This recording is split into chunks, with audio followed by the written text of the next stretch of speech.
The M1 package comes with so much materials and they get presettings to all of them. But what about other materials? How can we know the stats for them?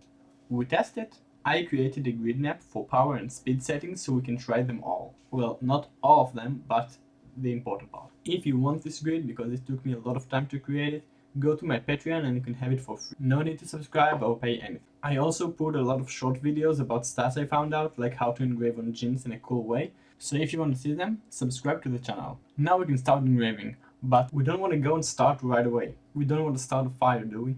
Try to find the closest material that have presettings and start with this. Start with settings similar to this. You can go below as much as you want, but above, be careful. Just try enabling and disabling the different elements. As you can see here, I did a lot of testing one by one and it's not all of them. That way I can make sure I'm not burning my house down. And don't forget, if you have any settings you recommend or you find in a cool material, leave them in the comments. I really want to know how to engrave on Lego. As you can see here, I changed it from engrave to cut because the power was too much and I knew it's gonna burn the cardboard. Remember to also look at the back of the object to see any marks, because sometimes it might cut but not all the way.